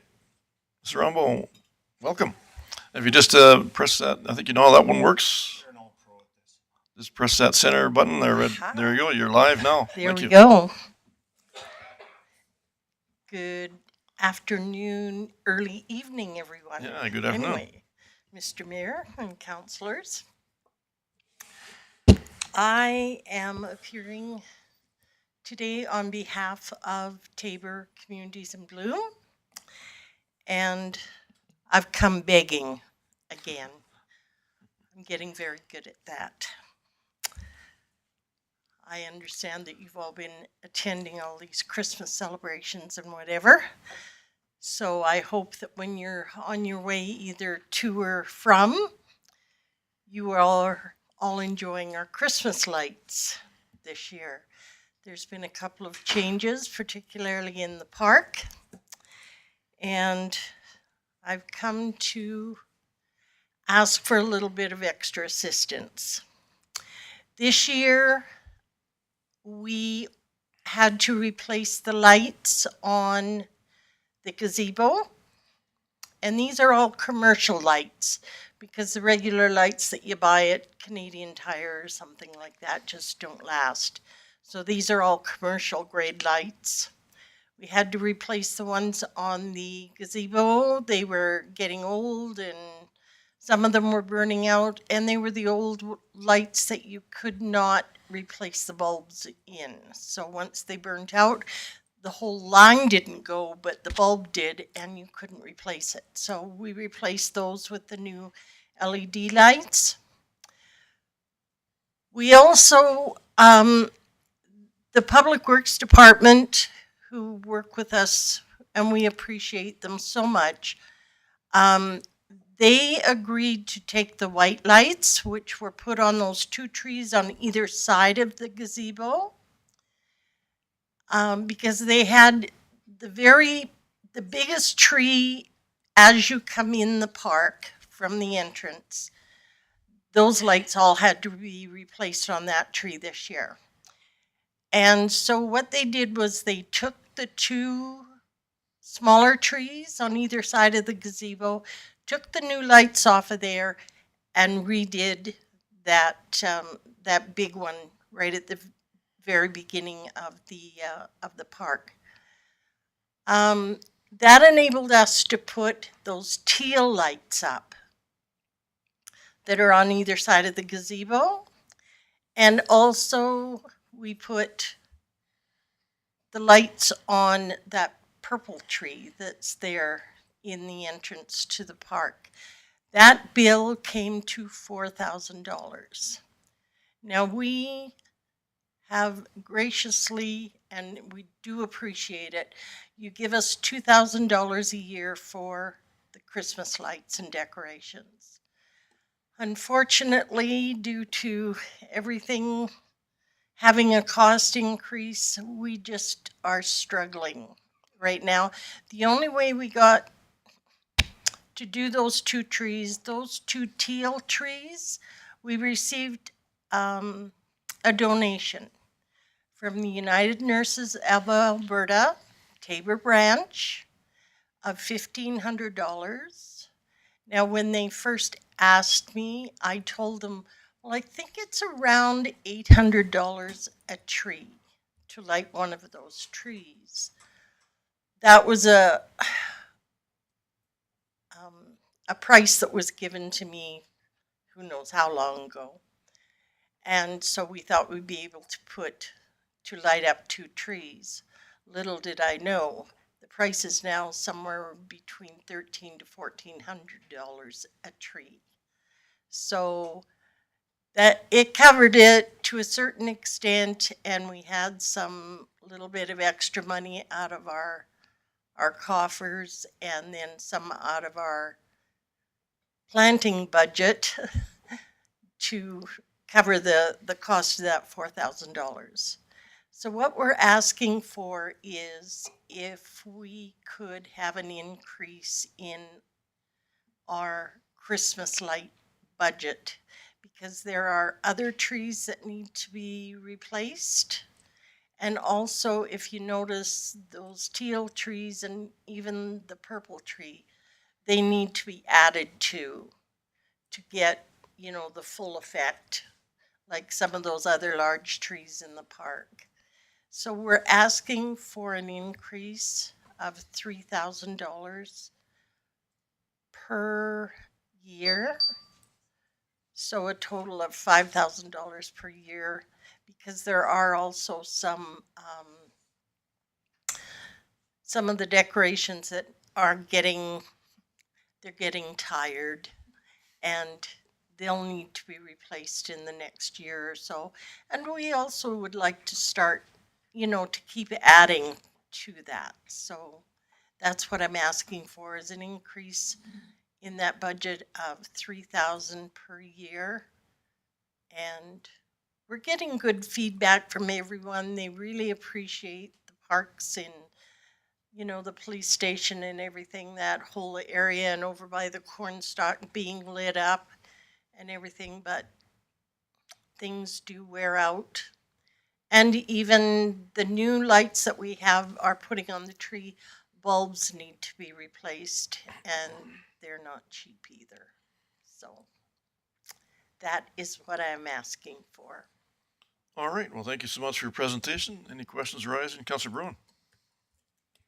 Thank you, Mr. Mayor. Thank you for your presentation, Mrs. Rumble. It's always a pleasure to see you here. And I'd like to say, I think I speak for all of council, how great the park looks with your lights off. It really makes the town shine.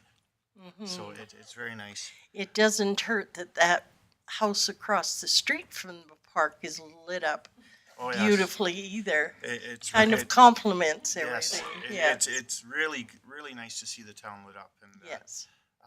Going into this, I was thinking perhaps a one-time donation for the first year to see, but you're saying there's going to be ongoing repairs needed.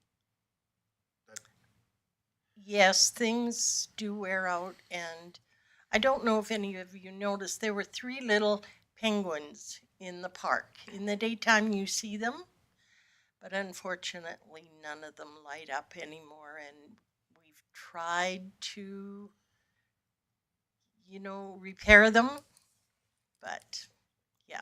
And the past couple of years we've been buying things like deer and things like that just from Costco or from Canadian Tire, or if we happen to come across, you know, ones big enough here in the stores, because we just can't afford the commercial ones anymore, because some of them, you know, it's $4,000 for one thing, and you know that means, okay, there goes our budget for 2 years. Yes, I think it was very, very great. We're very grateful to the nurses for donating the money to that. Oh, very grateful. And it's, you know, a lot of the public isn't aware that they did that probably. No, they weren't aware that we were doing the and that's the they Christmas deserve lights. recognition for that as well, donating money to the lights. Mhm. So I'll leave it for further discussion with council, but I was thinking a one-time donation, but perhaps we should look at our one-time increase, but maybe we have to look a little longer than that. The increase that we're asking for is a little, I don't want to say on the high side, but it is a little generous.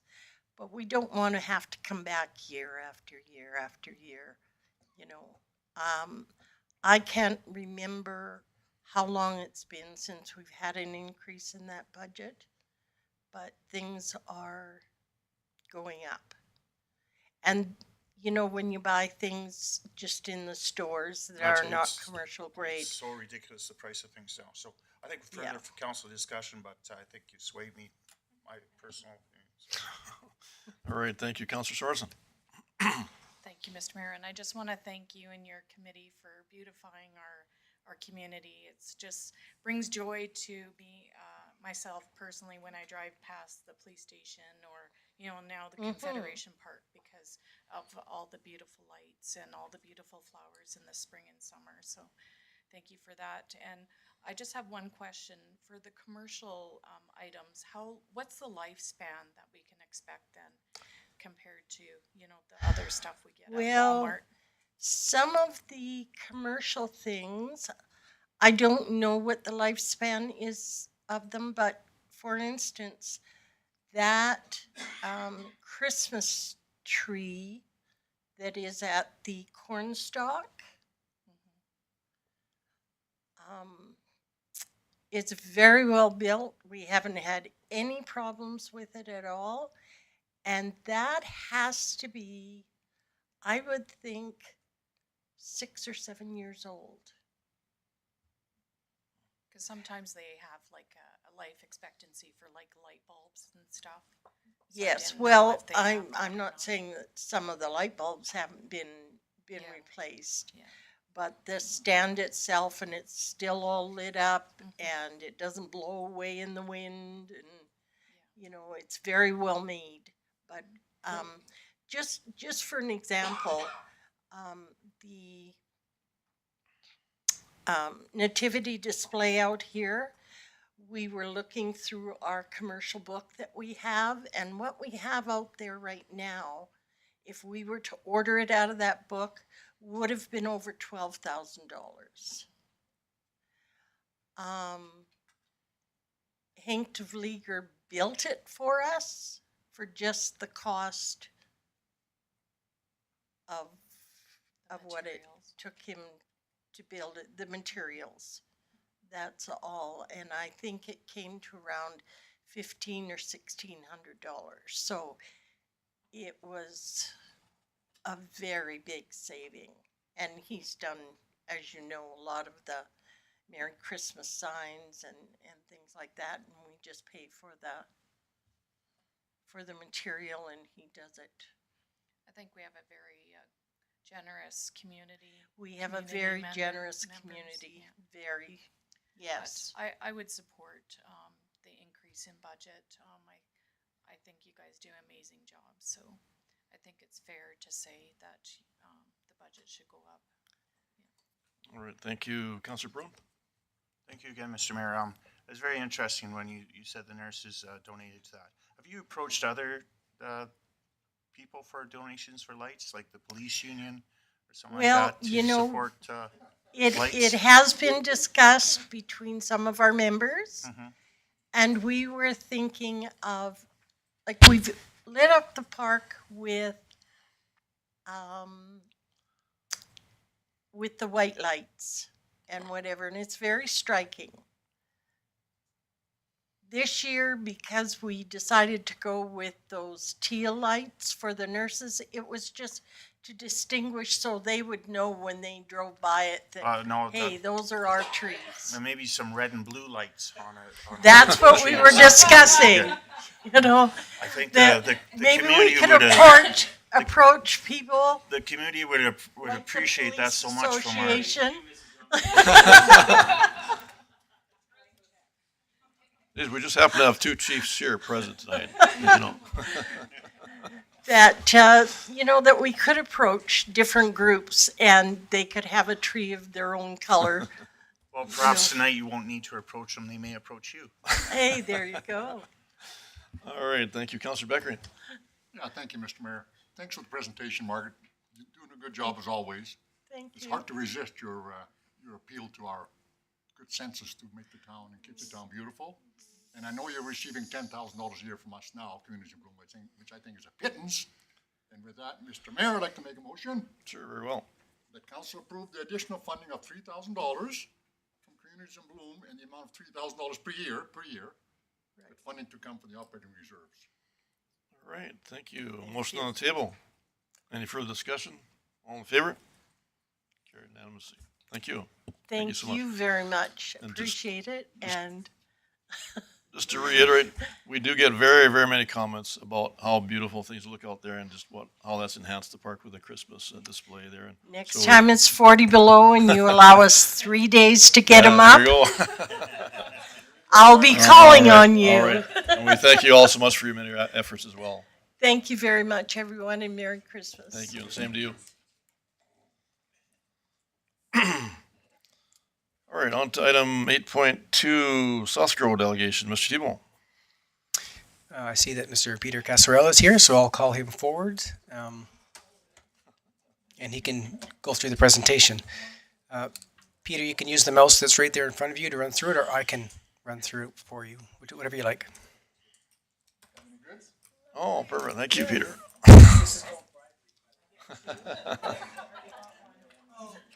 Good pens.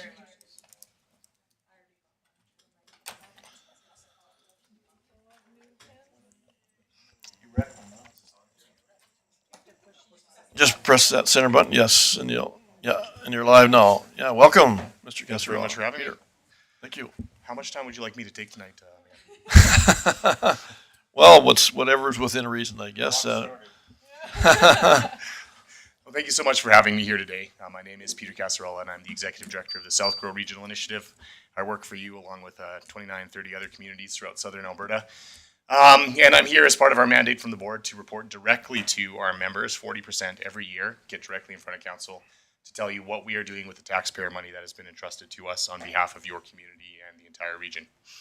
So just Economic Development 101, so Regional Economic Development. South Grove is one of 9 organizations in Alberta that was set up around the turn of the last century, around 2000 there, by the government of Alberta under the Klein government in order to best leverage taxpayer funds for provincial economic development. That point is important, I feel, for the ongoing conversation that's happening with the government of Alberta about regional economic development right now.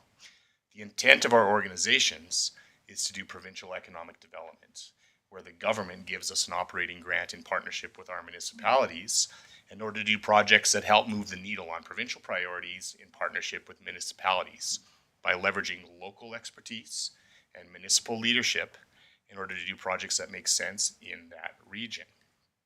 And that has been the RETA program over the past 2 decades, which has gone quite successfully down here in the south. It's gone really, really well in different corners of the province, and it's had its ups and downs throughout the time.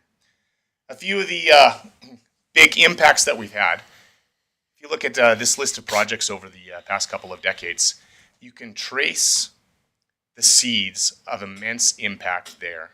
So South Grove and our partners, way back in the formative days of the association, started looking at what are our economic opportunities here in southern Alberta. And some of those studies that we put out a lot of money to consultants in order to do and to really look at the data said, alternative energy is going to be a big thing. This was back when only the first experimental wind farms were being set up out in the Pincher Creek area. You should lean into that as a destination for investment. And so South Grove did, along with all of our other work in agri-food, the industry that we already knew was booming and that was going to be a staple of our economy for a long time. We leaned into this new alternative energy thing. And we did projects and we did marketing, and you can trace the projects over the years. And we took that message out to the world, marketing directly to the world about the opportunity in alternative energies here in southern Alberta. And today, with all of the political conversation around this industry, it's largely been because we have been a runaway success. There has been a gold rush on this sector that has outstripped regulatory upgrades to the environment. We have outstripped the regulatory environment, and there have been problems because the industry has built out faster than the government can change to account for the changes happening. And we're dealing with the headaches of that immense success. And when I say success, I'm talking about things like the County of 40 Mile, who gets over half of their operational budget for linear tax assessment on solar and wind projects. And the MD of Willow Creek in a similar situation. I'm talking about Vulcan County being able to plug the gap in their huge tax shortfall from abandonment of taxations by some companies because they got Black Spring Ridge and the Traverse Solar projects coming in. So just an important thing to keep in mind when you're dealing with the political conversations here and the absolute necessity that we have to update our regulatory environment, that this has also been a huge benefit to Southern Alberta. And we pulled together on that in order to get these wins from our communities that have kept them sustainable. So this is just a look at our current operational plan, the stuff that we've been working on throughout this year. We've got 3.5 more months in our operational year. A couple of things to pull out of there just to mention to you. Happy to answer questions about any of them. We have our annual Economic Development Summit coming up at the end of March. That's a partnership between a bunch of different groups across Southern Alberta. It used to be just run by South Grove. We've made it into a larger thing, bringing in people to talk about the issues that matter to Southern Albertans. So look for information on that coming out in the new year as we start to open it up for registrations coming forward. The Southern Alberta Investment and Trade Initiative, we directly market agri-food opportunities in Southern Alberta to the world. We've been doing this very successfully for about 5 years. We've been winning awards at it for the last 2 years from the Economic Developers of Alberta. Last year we got about 20 million views on all of our ads around the world. This next year we're pivoting hard to go after Asia. The federal government, who largely gives us our matching grant money in order to market to the world, has said our strategic priority is on Southeast Asia. So we need you to show in your plans that you are taking this market seriously. We've never done this before, other than my predecessor, Pete Lovering, worked to try to do marketing directly into China, which has turned out to be more and more problematic as time goes on. So we're engaged in really seriously learning how to market into Southeast Asia for the 2025 year. We've got all our grants in. Last week was an exhausting week in order to go after that money. And we've been invited on a trade mission to Australia with the federal government in February that it looks like Kim Welby and Lindsay Montina from Coalhurst will be going on over there. And we're trying to go along with Invest Alberta and an Alberta trade mission to Japan coming up in March in order to really seriously understand the Southeast Asia market. I virtually attended a conference in Singapore back in November, in which I stayed up very, very late in the night for the time difference in order to listen in on what they were talking about. And it's very clear that we have what that part of the world needs. I was shocked, actually. I didn't think I would be shocked by the conversations, but every single session, whether it was on this topic or not, talked about the impacts and the reality of climate change for their agri-food economy in Southeast Asia. They've got a relatively small land base and a very, very large population, and they're dealing with temperature extremes that are very different than ours. They're having heat events that can sometimes knock out an entire seed crop in germination stage, and they're trying to innovate their way through it. But innovation is having a hard time keeping up with the pace of the problem that they're facing. And here in Western North America, we don't have the same problems. Climate change is not going to hit us as hard. We have the ability to scale and innovate in a way that can feed a hungry world. So we see the hashtag from me and my friends who talk about, Southern Alberta feeds the world. This is a real thing. We're one of the great bread baskets of the world, and we will have immense economic opportunities. So we're trying to find that right messaging to lean into, to keep telling the story to different parts of the world about how they can come here and do business with us and sustain their food supply for their population as they're worried and stressed about this. And we can all do quite well off of it as well. I'm happy to answer any questions about anything else you see up there, but in the interest of times, I'll keep moving forward. This year's challenge has been provincial government relations. We have a minister who inexplicably wants to step out of the partnership with our municipalities. His staff didn't recommend it. The consultant that he's hired to help all of our 9 organizations learn how to live without government money he said to the board at our meeting that we just had this last week, that him and his friends in economic development always pointed to the province of Alberta and the RETA program as best practice in regional economic development, which kind of blew me away because this is the guy that they hired to teach us to get by without them. We're still hoping that he'll come around. I think our next way to go is to go to the constituency associations and start having the conversation at that level, because it doesn't make sense from a policy perspective, from a best practice perspective, or anything else that the province wouldn't want to continue being in partnership with our municipalities. In the meantime, we've got a sustainability committee that's looking at our options. South grows good financially for the next couple of years, and we do have some good options to sustain this without coming back and just leveraging the very strained resources of our municipalities who are constantly getting hit in the pocketbook time after time again. So stay tuned on that. Regional ECDev capacity as well is a problem. Tabor has the only full-time economic development officer out of all of our communities right now. Before the pandemic, there was 6. There's a lot of folks who have it on the side of their desk, but that capacity has been thinning out. So we've just gone through a strategic planning process at Southgrow. Every 3 years, we get the board together and we look at our strategic framework.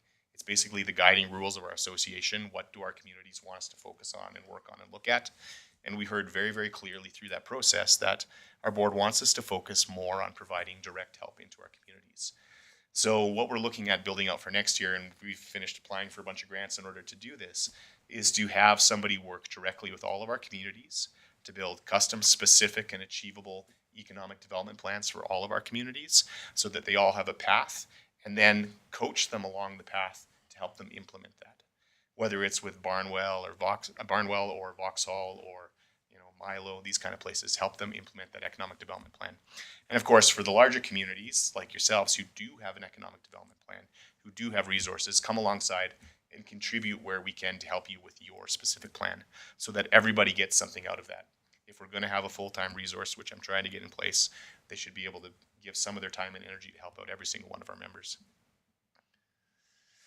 Immediate opportunities. We have always been in the business of helping folks out with finding out where grants are.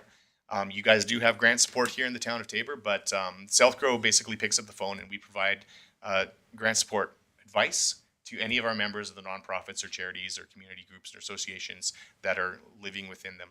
And so you can always refer community groups over to us to help them see if there's money available for something, give them advice on how to stack it. We don't have the capacity to write the grants for them, but my team is very, very good at knowing where things are, and we can push them in the right direction and give them advice on how to get there. We're currently doing an affordable housing assessment for the town of Taber, together with 5 other communities that the board approved us working on. And those will be done before the end of our operational year and delivered over to the community so that you have that resource available as well. You guys killed it on the community energy management, and there's a lot more opportunities. You will have known and heard about Blake Hernak's absolute crushing of that program when you did the Municipal Energy Manager program, and I know that he has got a lot more opportunities on that list of ECM's energy conservation measures to pursue. I always recommend that because it has already saved you hundreds of thousands of dollars, and there are more opportunities there. Of course, anything that you can do to lean into partnership building together with the MD. I know you guys are very strong in that way already, but this is going to become more and more important as we go forward, as you can find efficiencies from sharing equipment and resources and time together with the partners and communities right around you. The reason I've got green check marks beside all of these is because when I look through this list of things that are immediate opportunities, I can see how you are working on each one of them right now. And I think that is to your credit and to the credit of your staff who have proactively taken advice in the past and are really moving things in the right direction. It's nice to see. You have a resource. That's fantastic. Is Amy? Yeah, Amy's here. Hey. Yeah. Of course, just talking about challenges in the year ahead too. Rural sidelining. I was under the conviction that after the last election that rural Alberta was finally going to get our place in the sun. And I have not seen that, and that sucks. And I think we need to be very active through our associations like the Alberta Municipalities and the RMA to make sure that we are holding the government of Alberta to account for the fact that they largely work for us. And that yes, they're trying to secure the next election in Calgary, we understand that, but that should not come at our expense, and they should not take us for granted. That's not something that I can do in my position, but it is something that you folks can do. And I know you get out there and you have those conversations. Please do more. Long-term water sustainability too. I talk about this in every single community I go to. Southern Alberta, as much as we'd like to say it or not, we do have a carrying capacity limit for our land. There is a limit to how much we can develop, and there's a lot we can do by becoming more efficient. But whether it's in 10 years or in 50, there is going to be a point at which we hit a pinch. And proactive community leaders should be looking way down the road to develop multi-decade plans for securing your water supply, making sure that you have good infrastructure in place to support the sustainability of your water systems. We're dealing with it now at Southgrow down Highway 4. You know, with the collapse of the diversion south of the border, we're helping out Milk River to work on the public consultation stuff in order to get the pipeline through so that they have an emergency backup supply for the drinking water in Milk River and in Coots. That's an example. We've seen in the tree record rings before that we've had 50-year droughts in southern Alberta. We don't know when we're going to get one. The climate change models have a margin of error that is extremely, extremely large. And we don't know what the worst case scenario is going to be for our region. So that's just an appeal to make sure that that's always forefront in your minds, because we're in a good position right now, but it's not guaranteed. Next generation waste disposal. We had a really interesting report from one of our friends on Sewa as to which direction that group is going. There's a lot of technology moving in this space, and it's a pain point for everybody. I'm very, very eager to see what Sewa actually comes out with and reports to our communities. That's the Southern Alberta Energy from Waste Association. Apparently they've got a new option, smaller options that they want to deploy across the region, multiples of these. And the tipping price sounds too good to be true. But even if it's not too good to be true, even if it's just good, that would still be a lot better than everything else that we're looking at right now. So definitely something worth keeping an eye on. And of course, always labor force and affordable housing is a challenge. And I know that you guys are working very, very hard on that one. And it's awesome to see, because that will yield dividends, because it's a bottleneck for economic growth. I've talked about it to this council before that when companies are looking at wanting 100 jobs in a place, that excludes a place like Taber. It largely does, because even, having, say, a labor pool of 500 people in the region is not enough for a company to competitively pick from. And being able to provide that additional housing so folks can move here affordably is definitely a way to reduce those barriers. I'm happy to talk about anything I've chatted about today, any questions that might be on your mind, or dive deeper into any of the projects that you saw on the list up there. Thank you. All right. Well, thank you so much, Peter, for your presentation as always. Councillor Beckering? Yeah, thank you, Mr. Mayor. Thank you, Peter, for the, boy, you can speak fast and you speak well. The Ritas, I know they got some troubles coming up. Which ministry is that, and who's the minister, please? It's Minister Matt Jones from Jobs, Economy and Trade. Okay, thank you. All right. Thank you. Any other questions arising? No. All right. Councillor Sorensen?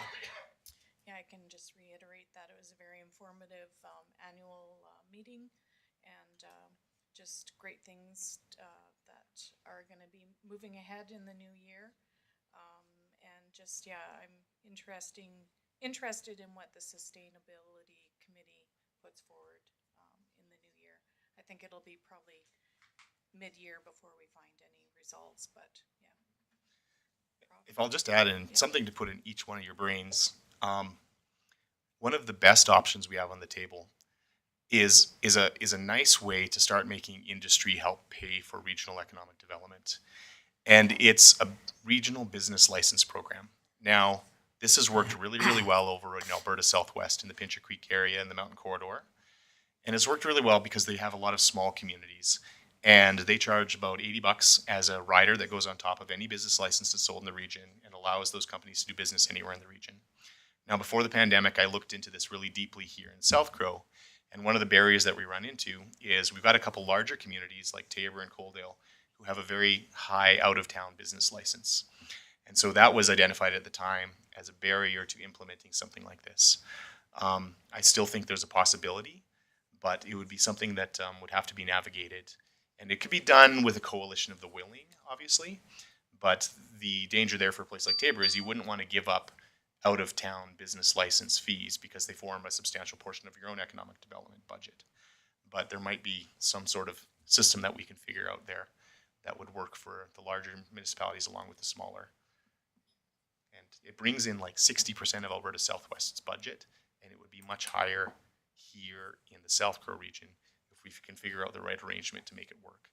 And then it's not coming back for per capita increases necessarily. So. All right. Any other questions whatsoever? All right. Well, thank you again so much, Peter. Appreciate it very much. Very informative report. Thank you.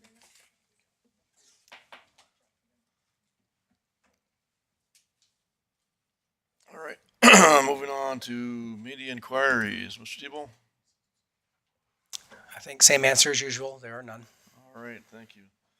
With that, it will go into our meal break, please, and or move into closed session when we're finished. All right. Thank you. Motion on the table. All in favor?